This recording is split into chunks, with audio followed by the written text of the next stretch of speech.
Hello, hi guys. This is CA Balakrishna from Lecturepedia.in. How are you? Hope you people are doing well. Even I am fantastic.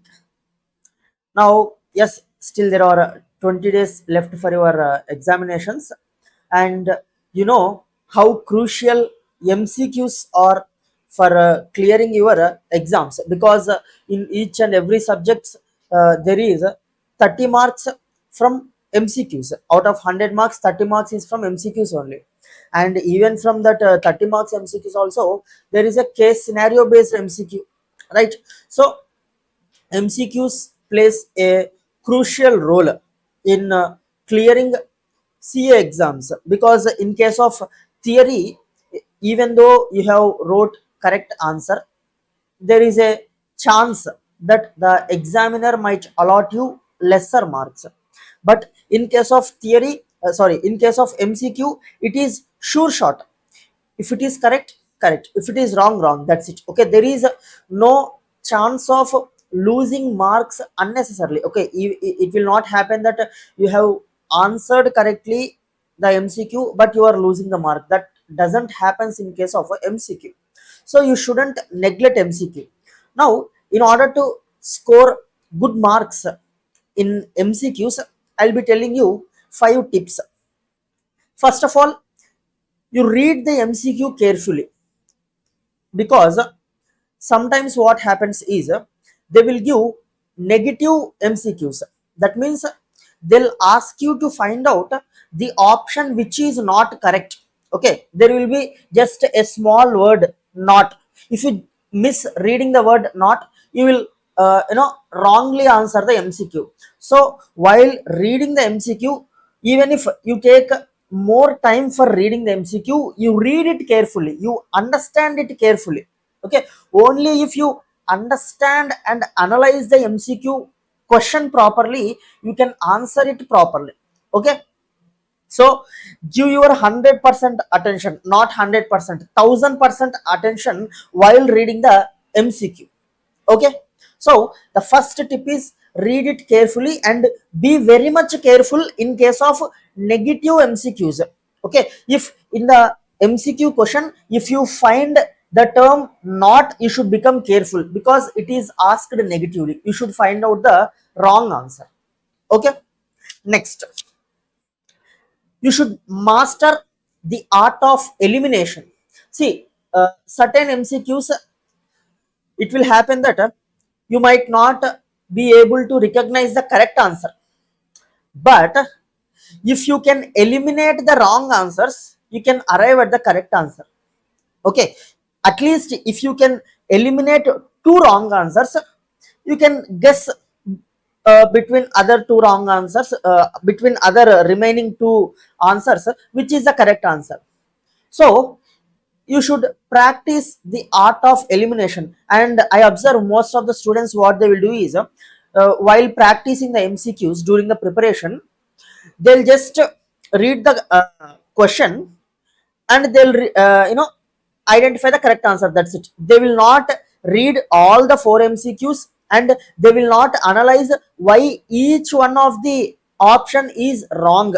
Okay, the students mindset while preparing the MCQs should be not to find out the correct answer, but to find out why the wrong answer is wrong. What is the reason for wrong answer being wrong? Okay, while preparation of MCQs, you should have this type of mindset.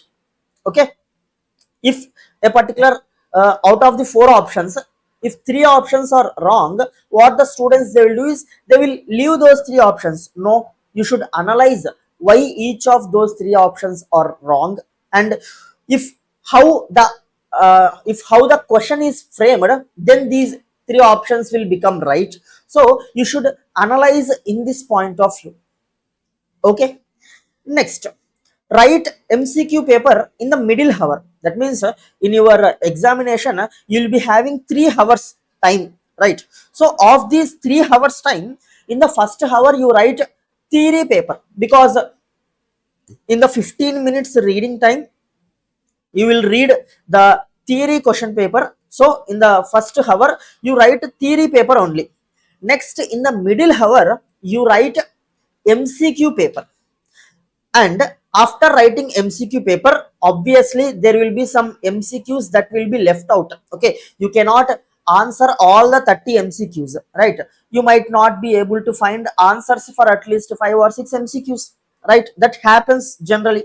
Now, about those remaining MCQs, you can think in the third hour while writing the question paper, while writing the theory paper in the third hour. You can think subconsciously about the remaining leftover MCQs, and at the end of the examination time you can write off those remaining MCQs. Okay, this is how you should plan the timing of your MCQ paper. Hope that is clear. Next, do not spend more than 2 minutes for each MCQs. See, if you struck with any MCQ for more than 2 minutes, you just leave it. That MCQ is wantedly kept by the examiner so as to consume your time, okay, so as to take up your time. You first of all quickly answer all the MCQs that you know. Okay, the MCQs that you don't know, however, there is 1 hour time left for you to think about them. Okay, you can think about those unanswered MCQs while writing theory paper in the third hour. So you strictly keep only 2 minutes for each MCQ. Okay, if 2 minutes time is crossing for any MCQ, you just leave that MCQ as of that as of now. Later on you can answer that MCQ. Okay, so as to avoid loss of time, for sure in the MCQs at least 2 or 3 MCQs will be such that they will consume your time. Okay, each MCQ might consume 5 to 6 minutes of time, and the examiner, he has wantedly kept those MCQs to consume your time. Okay, you should identify this, you should remember this. Okay, next, these days what's happening is the MCQ paper that the ICI gives, it will be like this much of booklet. Okay, by seeing that booklet itself, students will panic. Okay, don't panic. Basically what will happen is, if you observe the paper of the ICI, they will have much spacing between line to line, and their papers will also be less. Their question papers are not A4 size. So because of these factors, you might find that the MCQ question paper is like a booklet. And even though the MCQs are lengthy, if you properly read them, they will be easy only. Okay, don't panic by seeing the size of the MCQ. You just focus on answering them. Okay, so you should remember these tips to score more marks in MCQs. Hope this video is useful to you. We'll meet in the next video. Until then, take care. Bye bye. See you.